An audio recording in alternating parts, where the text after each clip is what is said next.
Lyon, Saint-Étienne.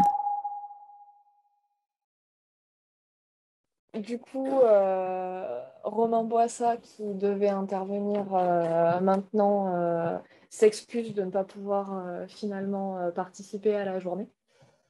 Donc, je vais faire une petite présentation rapide, un petit retour d'expérience sur ce que j'ai fait à la Maison de Lorient depuis mon arrivée. Voilà. Alors, du coup, comme l'a dit Sabine en introduction, on a eu quand même une grosse... Oui, on a eu vraiment quelque chose d'important qui a été ces derniers temps, donc le déménagement. Et donc, effectivement, on est sur avant le déménagement et après le déménagement. Ou en tout cas, en cours de route, pour être plus précis. Donc, avant le déménagement, en fait, il m'a semblé vraiment important de commencer par faire ce qu'on appelle des interviews de chercheurs, finalement. Et donc, de rencontrer les chercheurs pour qu'ils m'expliquent un petit peu leurs archives, comment ils les avaient constituées et comment ils les considéraient. Ensuite, j'ai réalisé donc un inventaire détaillé de ces archives que j'ai fait sous la forme de tableaux Excel, comme vous pouvez le voir ici, qui précise en fait sur quelle étagère, de quelle boîte, dans quelle salle se trouvent combien de boîtes d'archives, quelles sont les dates extrêmes, à peu près de quoi ça parle, le métrage et la cotation. Et une fois cet inventaire réalisé, j'ai conditionné les vracs d'archives. Je les ai cotés selon l'exemple que vous pouvez voir ici. Donc, MOM pour Maison de Lorient, IS pour Isoma, Kitsal pour la mission archéologique de Kitian Salamine et ensuite numéroté de 1 à N. Et j'en ai réalisé une description archivistique sur le logiciel open source Atom, dont vous avez un exemple ici, avec donc d'un côté la fiche fond qui détaille finalement le contexte, l'identification, le contexte, la description du contenu et les conditions d'accès et d'utilisation.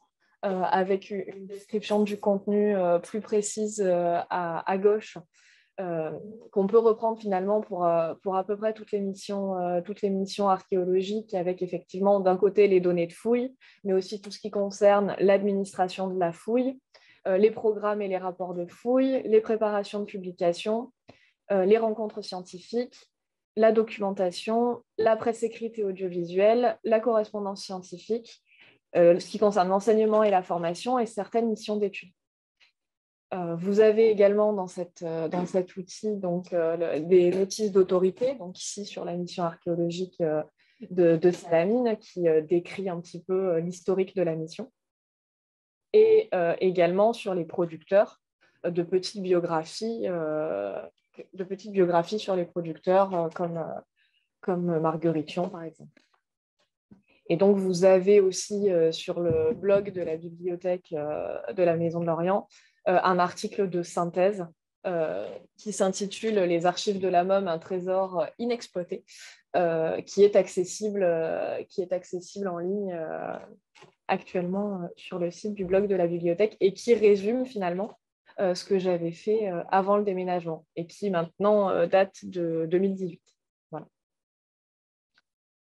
Donc ensuite, il y a eu le déménagement en lui-même. Donc dans ce cadre-là, j'ai réalisé un inventaire de l'ensemble des archives de la maison, ne serait-ce que pour savoir ce qu'on avait et où ça se trouvait et estimer le métrage linéaire total des archives conservées dans la maison. J'ai mis en place également un cahier des charges rédigé en collaboration avec l'Université de Lyon pour l'externalisation des archives auprès d'un prestataire d'archives agréé Archives de France. J'ai rencontré différents prestataires J'ai choisi celui qui me semblait le plus adapté et j'ai effectué un suivi de la prestation. Donc, je vous ai mis quelques petites photos assez représentatives de l'externalisation des archives.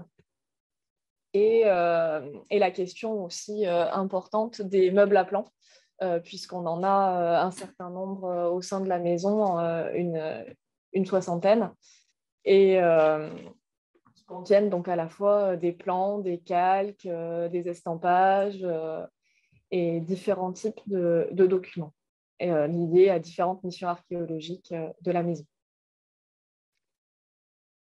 Et donc, la nouveauté qui n'est pas des moindres et qui est permise grâce au soutien qu'a le service archives de la part de la direction, que je tiens à remercier, c'est l'aménagement d'un espace archive donc, qui n'existait pas avant les travaux. Et comme vous pouvez le voir, j'ai donc récupéré 4 salles. Donc, dont une qui est celle du milieu qui contiendra les meubles à plan et les 3 autres qui sont donc en cours d'aménagement. On a récupéré des étagères et ça avance plutôt bien. Voilà. Les archives qui ont été externalisées étant en cours de retour actuellement au sein de... Et un autre aspect qui me semble particulièrement important dans le métier d'archiviste, c'est l'aspect de la valorisation des archives. Donc, il faut savoir que depuis effectivement janvier 2021, je rédige un mensuel des archives qui met en valeur un fonds d'archives, vous en avez un exemple ici, qui met en valeur un fonds d'archives, donc soit de mission archéologique, soit de chercheurs, soit d'un service aussi, des différents services de la fédération, et qui permet justement de mettre en valeur et de faire valoriser ces fonds-là. Je fais également un petit peu de médiation auprès du grand public. J'ai notamment participé aux conférences embarquées organisées par le CNRS en août 2021. Sachant que donc, ce sont des conférences embarquées qui se tiennent sur Lyon, dans le parc de la Tête d'Or, sur le lac du parc de la Tête d'Or, et où en fait différents chercheurs, ingénieurs d'études ou de recherche, sont amenés à présenter pendant une vingtaine de minutes un sujet ou leur recherche sur une barque, pendant que les participants rament. Donc voilà, nous on fait la conférence et puis les participants rament. Donc c'est assez intéressant. Et ce que je trouve aussi particulièrement intéressant dans ce cadre-là, c'est que vous ne savez pas au moment où vous venez sur quoi va porter la conférence, puisque vous ne savez pas dans quelle barque vous allez.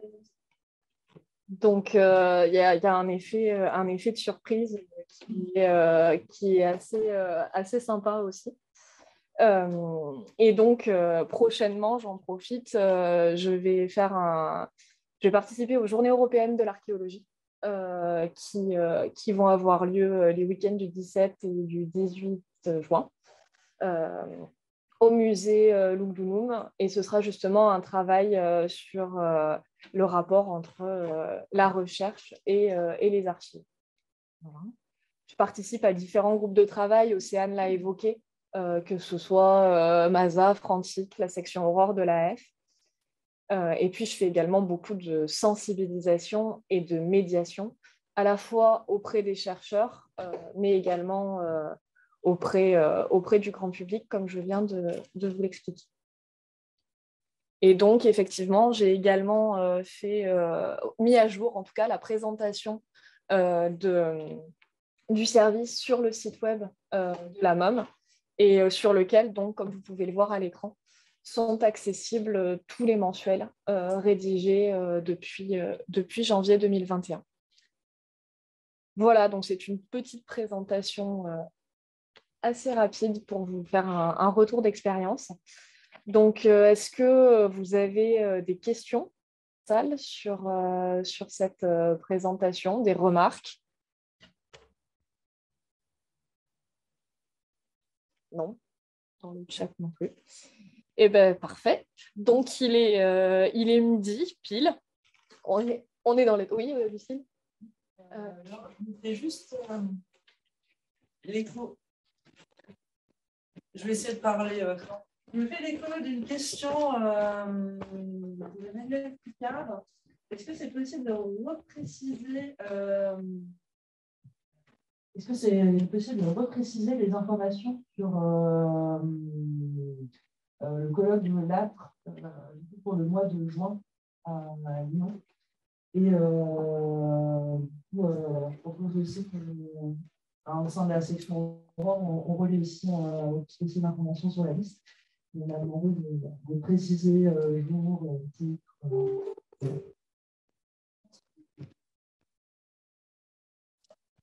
Je pense que c'est un ligne sur le site de l'ARC, je vais vérifier. Je reprends ça. De toute façon, il faut que je m'occupe aussi de faire la guideline de la discussion. Il y a des personnes intéressées.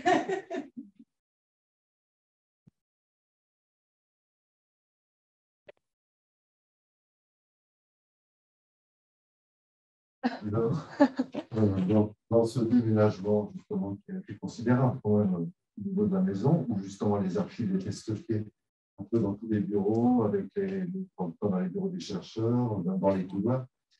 Tu as reçu un accueil plutôt favorable des chercheurs? Est-ce que ça a été un peu douloureux? Est-ce que ça s'est passé de manière fluide? Alors, je pense que... Mais alors, c'est compliqué de répondre à ta question. Mais en fait, je pense que déjà, ça dépend des chercheurs. Après, je dois dire que dans l'ensemble, l'accueil a quand même été relativement favorable. Je pense aussi avoir une certaine... Alors, du coup, c'est compliqué parce que je suis obligée de me faire un compliment. Mais, mais disons, le fait que les chercheurs me connaissaient déjà, du fait que j'ai été étudiante au sein de la Maison de l'Orient, que j'ai fait un master au sein de cette maison, que j'ai fait un stage à la bibliothèque avant de revenir en tant qu'archiviste, fait que j'ai quand même une confiance assez importante de la part des chercheurs. Et ce qui est une chance, et du coup, je mesure la chance que j'ai. Et donc, effectivement, dans le cadre du déménagement, je pense que dans l'ensemble, ça a été plutôt bien accueilli. Et tu pourrais peut-être insister aussi sur l'aspect des archives intermédiaires, tu sais, des archives. Est-ce que tu pourrais nous dire un mot là-dessus? Oui, bien sûr. Bah, effectivement, nous, on conserve en tant que service d'archives d'université ou d'organismes de recherche, on a vocation à conserver des archives intermédiaires, puisque les archives courantes sont les archives qui sont dans les bureaux des chercheurs, et les archives définitives ont vocation à être versées aux archives départementales. Donc voilà, du coup, effectivement, au sein des services d'archives d'université et d'organismes de recherche, ce sont les archives intermédiaires qu'on est censé conserver.